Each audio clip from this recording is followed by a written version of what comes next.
বিসমিল্লাহির রহমানির রহিম। প্রিয় দর্শক শ্রোতা, আসসালামু আলাইকুম। আমি কর্নেল মোহাম্মদ আব্দুল হক নিউজ 24 টিভি চ্যানেলে আপনাদেরকে স্বাগত জানাচ্ছি সাপ্তাহিক অনুষ্ঠান মুক্তির কথায়। আজকে এই অনুষ্ঠানে আমরা আলোচনা করব আমাদের রাষ্ট্র সংস্কার না নির্বাচন, কোনটি আগে।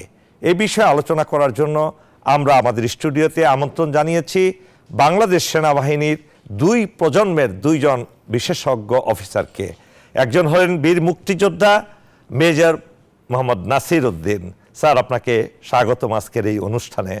আরেকজন হলেন মেজর অবসরপ্রাপ্ত মোহাম্মদ জসিম উদ্দিন। জসিম উদ্দিন, তোমাকেও স্বাগতম এই অনুষ্ঠানে। ধন্যবাদ আপনাকে স্যার। আমরা আর কথা না বাড়িয়ে অনুষ্ঠানে চলে যাই। প্রথমেই আপনার কাছে আসছি স্যার। আপনি দেখুন, 5ই আগস্টের যে বিপ্লব বা গণ অভ্যুত্থান আমরা যেটাই বলি না কেন, একটা বিশাল অর্জন বাংলাদেশের জনগণের জন্য। কেননা ফ্যাসিস্ট হাসিনার সরকার, এটা তো দেশের সরকার বলা যাবে না, রাষ্ট্রদ্রোহী একটা সরকার ছিল, দেশের উপর চেপে বসেছিল ইন্ডিয়ার সরাসরি তত্ত্বাবধানে। এবং তারা এই দেশের দীর্ঘ 16 বছর এই দেশের সমূহ ক্ষতি করে গেছে। হাজার হাজার লোককে হত্যা, গুম, খুন করে দেশের অর্থনীতিকে ধ্বংস করেছে, দেশের বিচার ব্যবস্থাকে ধ্বংস করেছে, শিক্ষাকে ধ্বংস করেছে, মানুষের নৈতিক চরিত্র নষ্ট করে দিয়েছে এবং ইন্ডিয়ার কাছে দেশটাকে তুলে দিয়েছে স্বহস্তে। এবং এটাও বলেছে তৎকালীন ফ্যাসিস্ট হাসিনা যে ইন্ডিয়াকে যা দেখিয়ে দিয়েছি তা তারা কখনো ভুলতে পারবে না। তার মানে সবই দিয়েছে, উজাড় করে দেশকে ছেড়ে ফুরে এই দেশের উপর দিয়ে তাদের যোগাযোগ ব্যবস্থা করে দিয়েছে 7 সিস্টারের সাথে। এখানেই শেষ নয়, এটা গেল একটা দিক। দেশের সর্বোচ্চ যে ফান্ড, আমাদের রাষ্ট্রীয় কোষাগার, যে রিজার্ভ বলা হয় যাকে, সেই রিজার্ভকে বিলিয়ন বিলিয়ন ডলার লুটপাট করে তাদের দলীয়ভাবে শেষ করেছে। এখানেই শেষ নয়, তার নিজের কথায় যে আমার পিয়নেরও 400 কোটি টাকা, এবং সে হেলিকপ্টার দিয়ে ঘুরে বেড়ায়, একজন প্রধানমন্ত্রী, তথাকথিত প্রধানমন্ত্রীর মুখের ভাষা। এরপর তো সেই জঘন্য ইতিহাস আপনার জানা আছে, যেভাবে দিনে আলোকে প্রকাশ্যে ঘরে ঘরে গুলি করে মেরেছে, হেলিকপ্টার থেকে গুলি করেছে। হেন কোনো কাজ নাই যে এই বিগত ফ্যাসিস্ট সরকার করেনি। এই জন্য জনগণের একটা বিশাল দাবি ছিল যে অন্তর্বর্তীকালীন সরকার, পৃথিবীর ইতিহাসে অত্যন্ত সম্মানিত একজন ব্যক্তিত্ব ডক্টর ইউনূস বাংলাদেশের ক্ষমতায় আসীন হয়েছেন। এই ক্ষমতা তার কোনো প্রয়োজনও নাই, কেননা এতে থেকে তিনি কিছু পাবেনও না, এবং এর চেয়ে বহু সম্মানের অধিকারী তিনি। কিন্তু আমরা তাকে বসিয়েছি। তাকে আমরা বলেছিলাম, দেশের জনগণ বলেছে যে আমরা সংস্কার চাই, যাতে বাংলাদেশে আর কখনো এই ধরনের ফ্যাসিস্ট সরকার চেপে না বসে। সেক্ষেত্রে অনেক সংস্কারের কথা তুলে ধরেছিল জনগণ। কিন্তু আপনি কি মনে করেন ডক্টর ইউনূস বর্তমানে যে পজিশনে আছেন, সেই রাষ্ট্র সংস্কারটা তার পক্ষে সম্ভব? ধন্যবাদ। বাংলাদেশের গত 15 বছরের একটি চিত্র তুলে ধরেছেন আপনার কথার মধ্য দিয়ে। 15 বছরের একটি বিভৎস স্বৈর শাসনের কথাও আপনি বলেছেন। তারা কি অপরাধ করেছে সেটাও আপনি ধারাবাহিকভাবে বলে গেছেন। এখানে দ্বিমতের কোনো অবকাশ নেই। আমি আপনার কথার উত্তরে আমি খানিক ভিন্নতা আমি উত্থাপন করব। আপনি নিশ্চয়ই ভিন্ন মত করবেন, অ্যাকসেপ্ট করবেন। অবশ্যই। আচ্ছা, আমি প্রথমে বলছি, আওয়ামী লীগ সরকারের আমি হলাম অনেকের মধ্যে একজন প্রাইম ভিকটিম। স্বাধীন বাংলাদেশের 52-53 বছরে এই রাষ্ট্র, এই দেশ আমাকে 22 বছর নিষেধাজ্ঞা দিয়ে রেখেছিল। Being a freedom fighter. 1980 কোন সেক্টরে যুদ্ধ করেছেন? আমি সেক্টর 3-তে যুদ্ধ করেছি। জেনারেল সফিউল্লাহ ওয়াজ মাই সেক্টর কমান্ডার। আমি কলকালিয়া সাবসেক্টর কমান্ডার এবং 11 ইস্ট বেঙ্গল রেজিমেন্টের একজন company commander. That means 11 East Bengal রেজিমেন্টের আপনি প্রথম পায়োনিয়ার একজন। যুদ্ধক্ষেত্রে যে 3টা ব্যাটালিয়ন রেজ হয়েছিল, 9ম, 10ম, 11তম ইস্ট বেঙ্গল রেজিমেন্টের 3টি ব্যাটালিয়ন, সেই একটি ব্যাটালিয়নের আপনি পায়োনিয়ার অফিসার ছিলেন, and freedom fighter as well. And you are from 23rd war course. আমি 22nd ওয়ার কোর্স। আমি রংপুরের থেকে রংপুরে ইউ আর কমিশন স্যার। ক্যাভেলারিতে ইউ আর কমিশন। আমি 29 ক্যাভেলারি। Right sir. অসংখ্য অফিসারকে গুম করে তাদেরকে হত্যা করেছে, তাদের চেয়ে কি আপনারটা কষ্ট বেশি? না, আমার কষ্টটা আমার মতো, তাদের কষ্টটা একটা ভিন্ন কষ্ট। তাদেরকে গুম করেছে, হত্যা করেছে, জঘন্য অপরাধ করেছে। আমাকে হয়তো করতো, with the passage of time. আপনার কাছে আবার আসবো স্যার। এ পর্যায়ে আমি মেজর জসিমের কাছে যাচ্ছি। মেজর জসিম, আপনার কাছে আমরা জানতে চাবো, আপনি তো এই ফ্যাসিস্ট সরকারের একজন ভিকটিম এবং পরিস্থিতি আপনি সরে জমিনে নিজ চোখে আপনি অংশীদার। বলুন, কোনটা আগে, সংস্কার না নির্বাচন? Sir, thank you very very much sir, আমাকে সময় দেওয়ার জন্য। স্যার, আমার যেটা অপিনিয়ন হচ্ছে, আমি স্যারেটাই শুনতেছিলাম, তো এটা সারা বাংলাদেশে এই জুলুম নির্যাতনগুলো হয়েছিল এবং এতটাই নির্মম, এতটাই নিষ্ঠুরতা ছিল এগুলোর মধ্যে, মুক্তিযোদ্ধাকেও ছাড়েনি। Is a freedom fighter, is a sector commander, subsector commander. Awami লীগে কি কোনো ফ্রিডম ফাইটার আছে? আমার জানা মতে নেই। ডক্টর কামাল হোসেনের একটা অনুযায়ী আমি যেটা জানি যে there is no freedom fighter. একজন যেটা বিএনপি ত্যাগ করে শাহজাহান ওমর গিয়েছিলেন, he was a freedom fighter, but Awami লীগের মধ্যে কিন্তু কোনো ফ্রিডম ফাইটার নেই। বাট আমি যতটুকু জানি স্যার, ইব্রাহিম, জেনারেল ইব্রাহিম তো স্যার কল্যাণ পার্টি থেকে পরে যোগ দিয়েছে, not completely Awami leaguer. Captain Shamsher Mobin, না, শমশের মবিন বিএনপির ছিলেন, বিএনপি থেকে কিংস পার্টি করে উনি ওই দলে গিয়েছেন।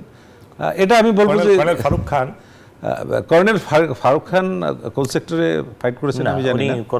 না, ওনার কোনো ফ্রিডম ফাইটার, বাট তার ব্যাপারে যদি বলতে হয় তাহলে স্যার আমাকে যাব না। না, আমি যেটা বলতে চাচ্ছি যে স্যার, এখন মানে এই অন্তর্বর্তী সরকারের যে 6 মাস অতিক্রান্ত হলো, এ নিয়ে গত 8 তারিখে ডক্টর ইউনূস 6 মাস পূর্ণ করলেন তার অন্তর্বর্তীকালীন উপদেষ্টাদের নিয়ে, এবং যেভাবে চারিদিকে পলিটিক্যাল এবং বিতাড়িত স্বৈরাচার পতিত স্বৈরাচার সরকার যেভাবে বিভিন্ন অপপ্রচার চালাচ্ছে, নির্বাচন এই দেশটা 53 বছরে স্যার সম্পূর্ণরূপে ভেঙে পড়েছে। আপনার উপস্থাপনা আমরা দেখেছি স্যার, এবং সব সেক্টরে, এমন কোনো সেক্টর নাই যেই সেক্টরগুলো ধ্বংস হয়ে যায়নি। রাইট। এবং মেধাবীদেরকেও, মেধাবী আমি বলবো যে আপামর জনসাধারণের মধ্যে সেখানেও তো ফুল ফুটে স্যার, সেখানেও মেধাবীরা আছে।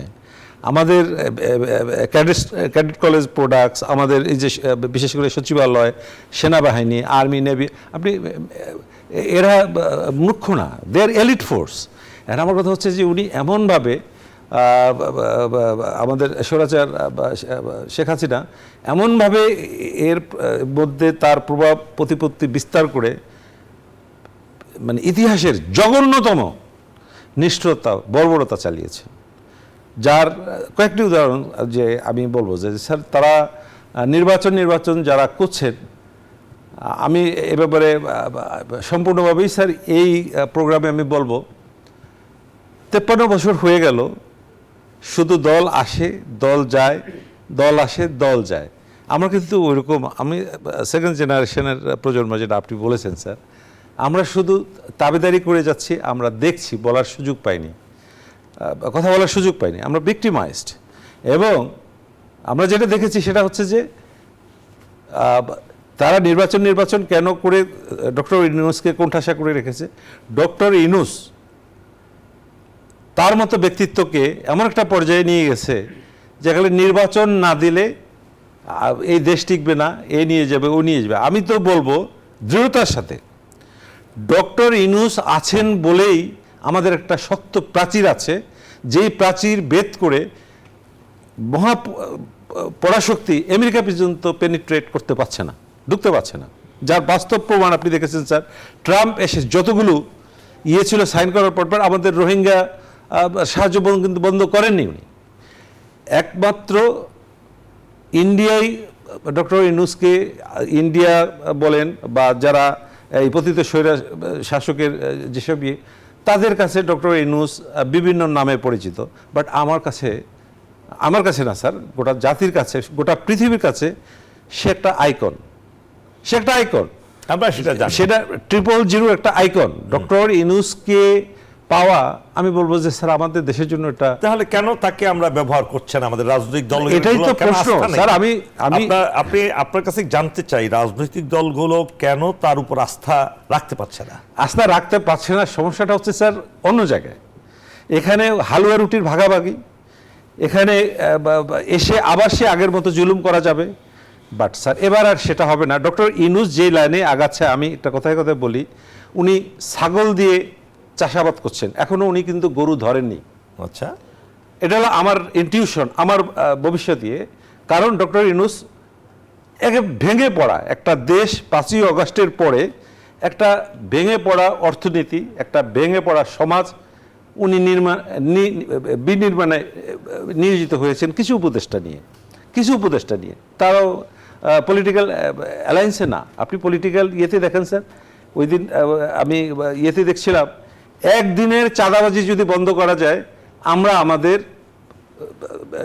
নিত্যপণ্য আমরা একেবারেই রিডাকশন রেটে কিনতে পারবো। স্যার আপনি জানেন এই যে এখন ডেভিল হান্ট যে অপারেশনটা হচ্ছে, এই হান্টের কারণে এখন বাজারে টমেটো কেনার লোক নাই। 10 টাকা 12 টাকা টমেটোর কেজি, তাই নাকি? তারপরে আলুর কেজি নেমে আসছে 20 টাকায়। আচ্ছা, যে আলু কিনেছে 80 টাকা 90 টাকা, যে টমেটো কিনেছে 180 টাকা। তার মানে আচ্ছা, 6 মাস আগে যদি আওয়ামী লীগ তার দলবল নিয়ে পালিয়ে গেল, এরপরে এই সিন্ডিকেটগুলো কারা চালিয়েছে? এটা স্যার হাত বদল হয়েছে। 6 মাস যথেষ্ট না ডক্টর ইউনূসের জন্য ঘুরে দাঁড়ানো। কারণ দেশটা তো একরকম একটা ভারতের একটা অঙ্গরাজ্যই হয়ে গেছে। অনেক ধন্যবাদ। আপনি বলছেন দেশটাকে ভারতের অঙ্গরাজ্য হিসেবে পরিণত করেছিল ফ্যাসিস্ট সরকার, এবং আমরা ওই অবস্থা থেকে এখনো বের হতে পারিনি।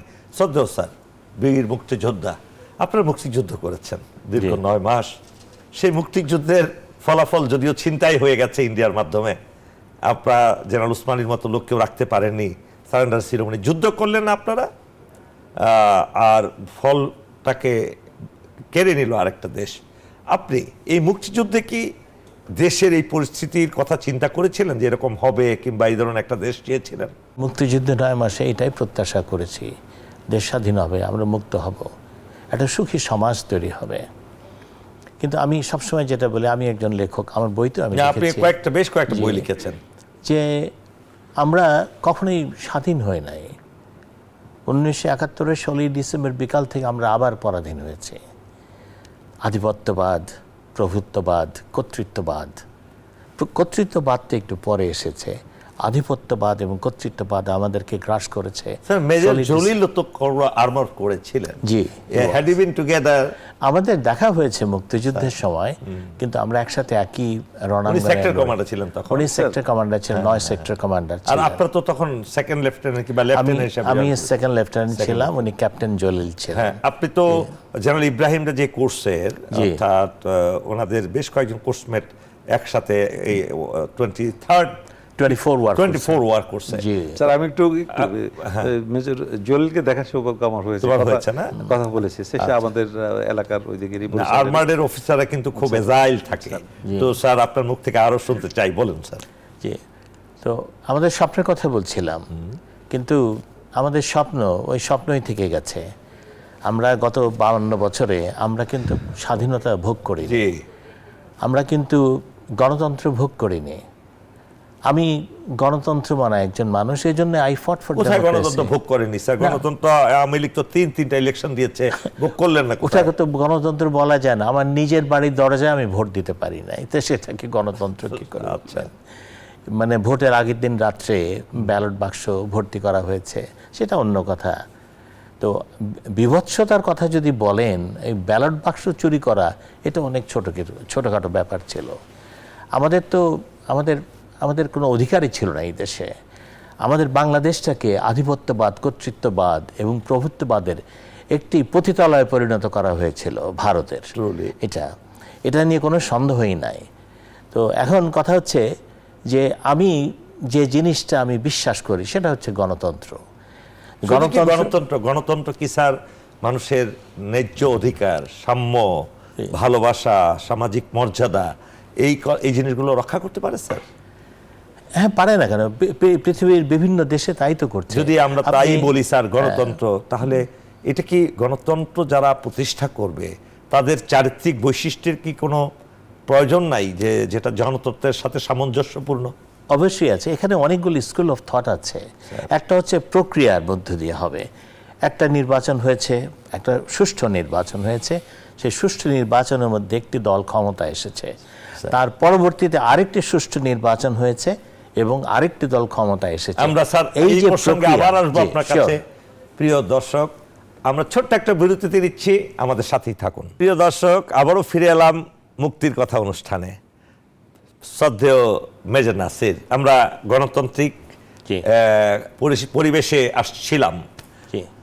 আমরা তো এটা গণতন্ত্র, আমাদের এই তিনজনের মধ্যে গণতন্ত্র হচ্ছে। অবশ্যই আপনি আপনার মনের ভাব প্রকাশ করছেন, মেজর জসিমও করছে, আমি বাধা দিচ্ছি না, কিন্তু বাধা দিচ্ছি না। তো এই যে গণতান্ত্রিক পরিবেশটা আমরা তৈরি করেছি, এই গণতান্ত্রিক পরিবেশটা তৈরি করার জন্য কিন্তু তিনজনেরই ক্যারেক্টার কোয়ালিটির জন্য পাচ্ছি আমরা ধৈর্য আছে। আপনি আমার কথা ধৈর্য সহকারে শুনছেন, আমি আপনার কথা ধৈর্য সহকারে শুনছি এবং বাধা বিঘ্ন করছি না, শুধু অন্য কোনো না হলে। গণতন্ত্রের নামে এই পর্যন্ত তো অনেক সরকারই আসলো। শেখ মুজিবও তো, যিনি ৭১ সালের ইলেকশনের এমএনএলএ দিয়ে রাষ্ট্রের সংবিধান প্রণয়ন করলেন। আপনি সেটা কি গণতন্ত্রের সাথে সামঞ্জস্যপূর্ণ ছিল স্যার? কারণ দেখেন, আমাদের দেশে কখনো একটি নির্বাচন, সুষ্ঠু নির্বাচন হয় নাই।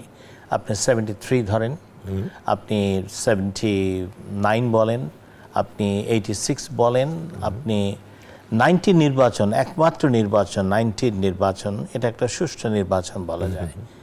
96-এর নির্বাচনকেও অত সুষ্ঠু বলা যায় না। বাট এরপরে তো তত্ত্বাবধায়ক সরকারের অধীনে হয়েছিল, তত্ত্বাবধায়ক সরকারের অধীনে হয়েছিল। আমি ডিউটি করেছি স্যার সেই সময়, এবং আমি নির্বাচনের ডিউটিতে ছিলাম, 90-তে ছিলাম না। বাট 96-এ আমি তো দেখেছি স্যার, প্রত্যেকটা কেন্দ্রে আমরা যেভাবে দেখেছি, কোনো এজিটেশন হতে দেখিনি, ভোট শেষে দিয়েছে। হয়নি। কিন্তু এই দুইটা নির্বাচন ছাড়া বাংলাদেশে কখনো কোনো সুষ্ঠু নির্বাচন হয় নাই, কখনোই হয় নাই। আমি যে আগেই বলেছি, আমি গণতন্ত্র মানা একজন মানুষ। আমি গণতন্ত্রের মানে স্বাদ আমি স্পর্শ করতে পারি নাই এখনো পর্যন্ত। আমি কিন্তু স্যার একটা প্রসঙ্গে ছিলাম আপনার সাথে, আমি স্যার ইন্টারফেয়ার করছি না, প্লিজ বলেন। আপনার গণতান্ত্রিকভাবে যদি একজন চোরকে নির্বাচিত করেন, জি, যার চারিত্রিক বৈশিষ্ট্য হলো অন্যের সম্পদ চুরি করা, নিজের স্বার্থ ছাড়া যে কিছু না বুঝলো, লুটেরা, গণতান্ত্রিক পন্থায় নির্বাচিত হলো, আপনি কি মনে করেন সে গণতন্ত্র ধরে গণতন্ত্রের সম্মান রাখতে পারবে? আচ্ছা, এটাও একটা খুবই বিতর্কিত বিষয়। কিন্তু আমি যেটা বলছি, বিতর্কিত এই জন্যে, আপনি গণতান্ত্রিক প্রক্রিয়া থেকে একটা রাষ্ট্রে আপনি সরে আসতে পারবেন না। আপনাকে গণতন্ত্র প্রবর্তন করতেই হবে একটি রাষ্ট্রে। এখন দেখেন, সাবকন্টিনেন্টের কথা ধরেন, দেখেন আপনি নেপালে সুন্দর গণতন্ত্র আছে, ভুটানে সুন্দর গণতন্ত্র আছে, মানুষ ভোট দিচ্ছে, মানুষ তাদের যোগ্য প্রার্থীকে নির্বাচন করছে। শ্রীলঙ্কায় গণতন্ত্র আছে। গণতন্ত্র শুধু নেই কোথায়, ছিল না কোথায়, বাংলাদেশে ছিল না, পাকিস্তানে ছিল না, আফগানিস্তানে ছিল না, মুসলিম যে কটা দেশ আছে কোথাও গণতন্ত্র ছিল না। স্যার, আপনার কাছে আবার ফিরে আসবো। মেজর জসিম, এই যে ফ্যাসিস্টের আমলে এত অন্যায়, এত বিচার করেছে আওয়ামী লীগ, এটাকে নিষিদ্ধ করার দাবি দেওয়া ছিল আন্দোলনকারীদের সবার। একেবারে তারা নির্ভীকভাবে নিজেদের জীবন বিলিয়ে দিয়েছে এবং অর্জনের পরে তারা চেয়েছিল এই ফ্যাসিস্ট দলটাকে নিষিদ্ধ করা। সেটা কেন হচ্ছে না? আপনার কি মতামত এই ব্যাপারে? স্যার, ওটা যে হয়নি তা না, ওটা আগস্ট পরবর্তী অনেক কিছু বিচ্যুতি হতে পারে, বা আমরা যেটা ফর্ম বলি বা ফরমেশন বলি, ওটা হতে একটু সময় লাগবে। কারণ এভাবে যে সে চলে যাবে, এটা অনেকটাই অপ্রত্যাশিত ছিল। কারণ আপনি জানেন স্যার, যে 5ই আগস্ট যখন স্বৈরাচারী সরকার পলায়ন করেছে, তারপরও বিকালে এবং তার পরের দিনও প্রায় 2 থেকে 250 ছাত্র জনতা কিন্তু পুলিশের গুলিতে মারা গেছে। কারণ তাদের কাছে নিউজ ছিল না যে হাসিনা পালিয়েছে। বঙ্গবন্ধুর কন্যা, উনি গর্ব করেই তো সবসময় বলতেন যে হাসিনা পালায় না, হাসিনা পালায় না। তো আমার কথা হচ্ছে যে 5 এবং 6, বিশেষ করে সাভারে সাভারে ইয়ামিন যে মারা গেল কিন্তু পুড়িয়ে লাশ পুড়িয়ে দিয়েছে। না, ওটা তো পোড়া, ওটা হলো আশুলিয়া। সাভারে যেটা হলো ইয়ামিন, যেটা যে আমাদের বিওপির স্টুডেন্ট, ওর বাড়ি হ্যাঁ ইয়ামিন, সে সাভার। খুব ইন্টেলিজেন্ট ছিল এবং ভেরি ইন্টেলিজেন্ট চ্যাপ স্যার। ওই যে মুগ্ধ, ওরা তো মুগ্ধ, তারপরে ইয়ামিন, এরা কিন্তু আমাদের বিওপির এমআইএসটির স্টুডেন্ট। Right right. এটা হলো 5 তারিখ বিকালে ড্রোন তৈরি করতো সে স্যার। বিকালে হচ্ছে যে সবাই আনন্দ গণ মুহূর্তে, বাট ওখানে নির্মমভাবে ব্রাশ ফায়ার করছে স্যার। আর যেটা আপনি বললেন পুড়িয়ে মেরেছে, ওটা তো বিভৎস। ওখানে তারা বলতেছে 6 থেকে 7 জন, পিকআপ ভরা ছিল। আমার কথা হচ্ছে যে ওখানে জীবিত ছিল স্যার 2-3 জনকে। ওরা এত নিষ্ঠুরতার পরিচয় দিয়েছে। এটাই আমি বললাম যে 71-এর পরে যেটা শেখ মুজিব রক্ষী বাহিনীর নামে যেটা তৈরি করেছিল, জাস্ট এই লাস্ট গত 15 বছর শেখ হাসিনা র্যাব এবং পুলিশকে দিয়ে বিকল্প একটা রক্ষী বাহিনী তৈরি করেছে। এটা কি রক্ষী বাহিনীর সাথে আপনি তুলনা করছেন? আমি রক্ষী বাহিনী কি এত নির্মম ছিল? দিনে দুপুরে স্যার রক্ষী বাহিনীর আপনি হুমায়ুন আমাদের অনেক বই পাবেন, অনেক কিছু পাবেন, তো পড়েছি, আপনাদের কাছেও শুনবেন। কারণ রক্ষী বাহিনী, আমি তো ছিলাম সেই সময়ে স্যার। সিরাজ শিকদারের সেই জাসদের প্রায় 22,000 লোকজন মেরে ফেলা এবং নকশালকে দমন করা, শেখ মুজিবের এটা তো একটা এজেন্ডাই করেছে। এটা এজেন্ডাই ছিল। আপনি কি মনে করেন না তার চেয়েও নির্মমতম ঘটনা ঘটেছে? এটা ঘটেছে। আমি এটাই বললাম যে র্যাব যেখানে, স্যার আমি আপনাকে বলি, অ্যাটাক ট্যাঙ্ক যেটা এপিসি বলি আমরা, তারপরে হেলিকপ্টার ইউজ করেছে, তারপরে আপনার লাইফ অ্যামুনিশন, সাবমেশিন গান করতে কেন সমস্যা? আপনি বলতেছেন যে প্রক্রিয়া, স্পাইনার, আপনার স্নাইপার ইউজ করেছে তারা, বিভিন্ন রকমের লাইফ অ্যামুনিশন। হ্যাঁ ইউ হ্যাভ সিন সেটা দিয়ে ব্রুটালিটি স্যার। ওই যে যুগের সাথে ব্রুটালিটি, তারা ইন্টারনেট সেবা বন্ধ করে দিয়েছে। নিষিদ্ধ করার প্রক্রিয়াটা কেন বিলম্ব হবে? স্যার এটা হয়েছিল, এটা আমি সবার জ্ঞাতার্থেই বলি, এটা 19 আগস্ট। হ্যাঁ হ্যাঁ 19 আগস্ট, 5 আগস্ট এটা হলো 19 আগস্টই স্যার।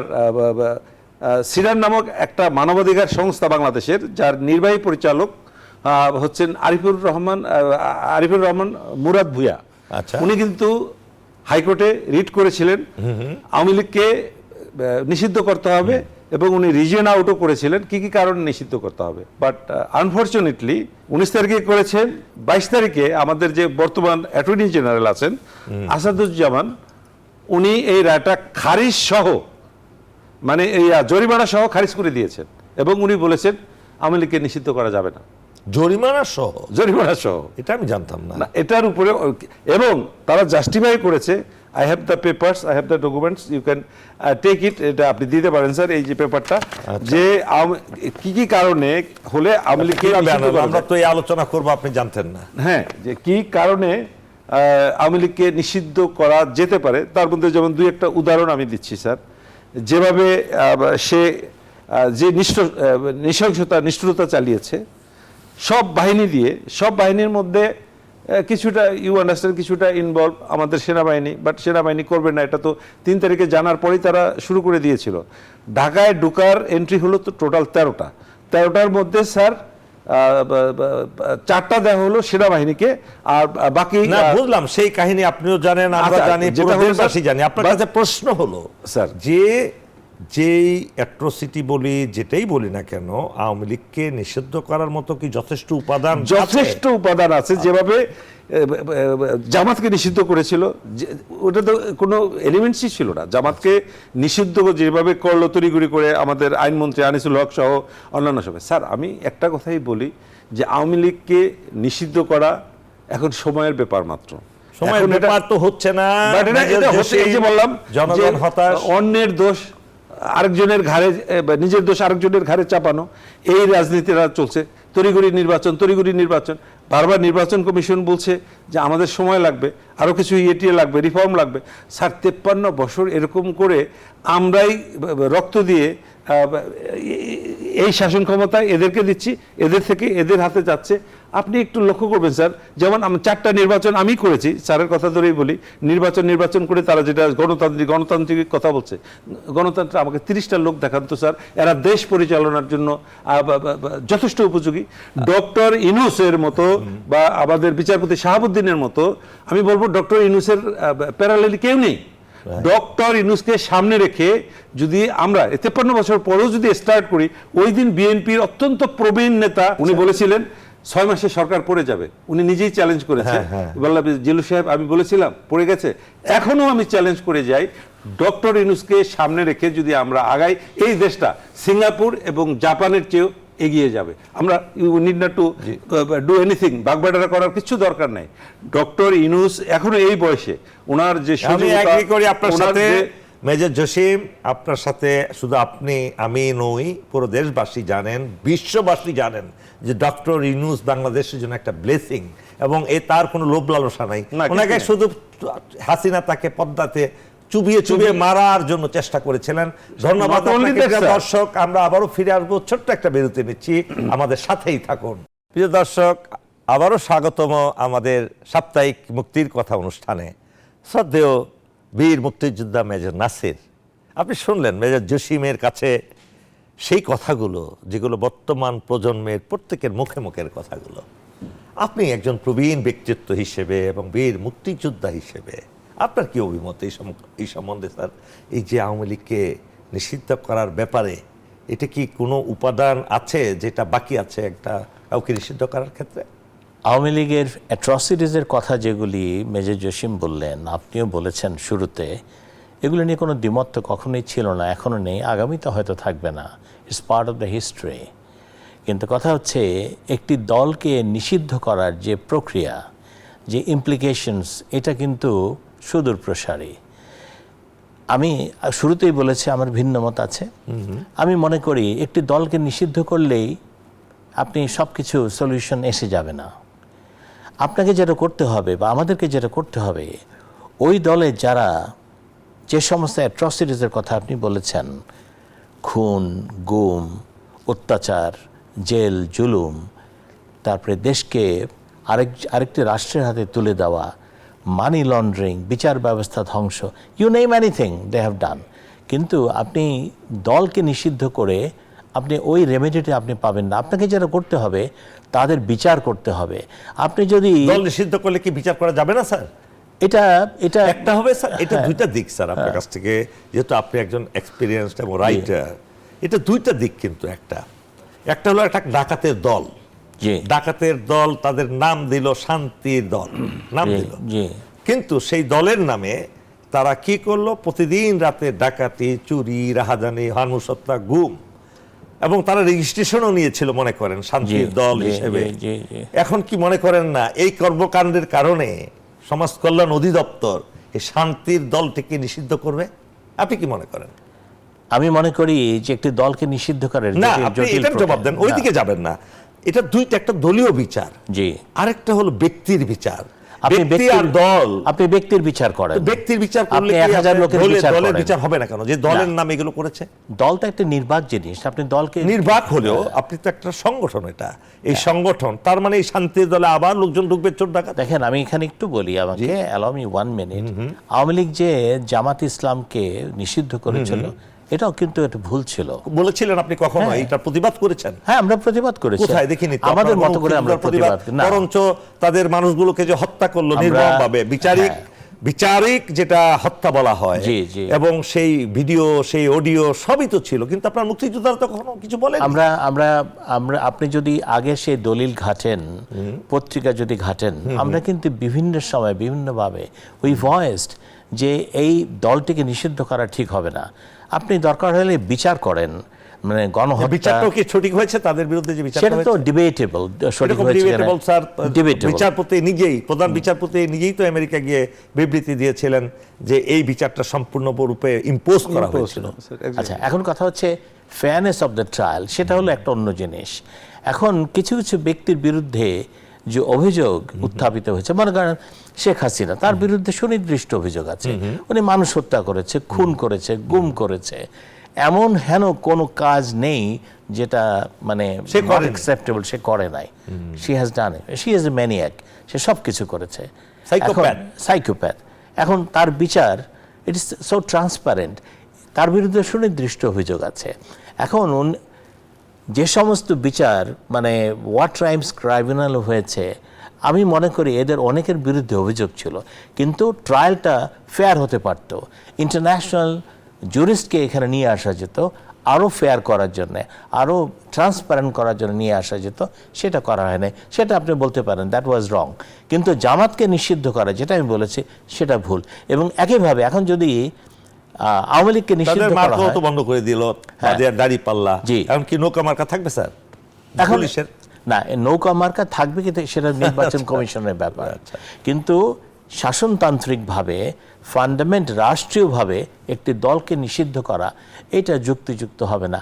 এবং এই দলের মানে অ্যাবসেন্স নিয়ে যদি কোনো নির্বাচন করেন ভবিষ্যতে, সেটাও কিন্তু অ্যাকসেপ্টেবল। তার মানে আপনি বলতে চাচ্ছেন হবে এই না। দল নিষিদ্ধ করা সঠিক হবে না, মেজর জসিম স্যার আমি স্যারের আপনার সাথে- কি অভিনন্দন? আমি স্যারের সাথে সম্পূর্ণ দ্বিমত। হ্যাঁ, দ্বিমত তো কোশ্চেন কারণ করতেই এই পারেন, হ্যাঁ। স্যার অত্যন্ত Senior সিনিয়র, তার দৃষ্টিকোণ থেকে স্যার বলতে পারেন। বাট এই জেনজি যে নতুন প্রজন্মের, আমরা যে 24শে আগস্ট, আমরা বিশেষ করে জুলাই আগস্টের যে আমরা যে জেনারেশন, আমাদের কথা কিন্তু এটা বলে না। আপনি 53 বছর অপেক্ষা করেছেন, আরও কি 53 বছর নেবেন এগুলো করতে? আমার কথা হলো নো মোর।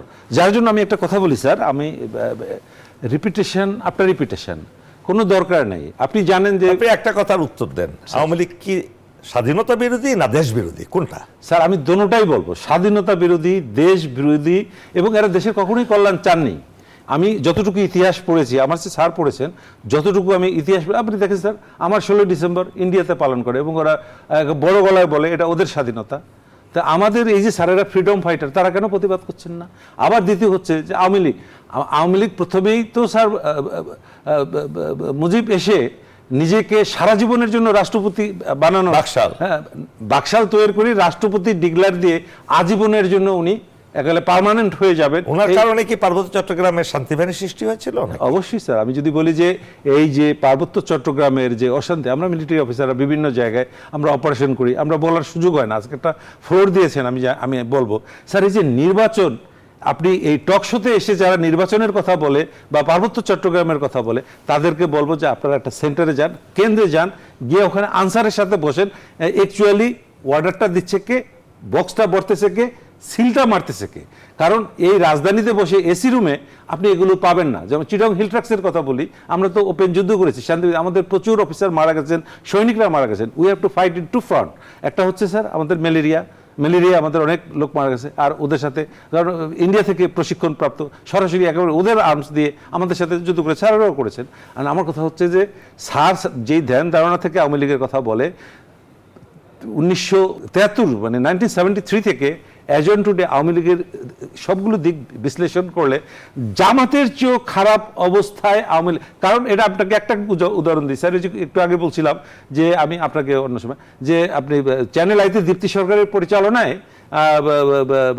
দীপ্তি চৌধুরীর উপস্থাপনায় সোহেল তাজ, আমাদের তাজউদ্দিন আমাদের ছেলে, একটা কথাই বলেছিলেন 2008-এর নির্বাচনে এসে শেখ হাসিনা যখন ওনাকে স্বরাষ্ট্র প্রতিমন্ত্রী বানিয়েছেন, উনি তখন দেখা করতে যাওয়ার পরে যখন বলেন, সালাম করেন এসে, তাকে দিক নির্দেশনা এটা দাও, বলে যে এবার ক্ষমতায় আসছো, 2 হাত ভরে কামাবা, 2 হাত ভরে টাকা কামাবা।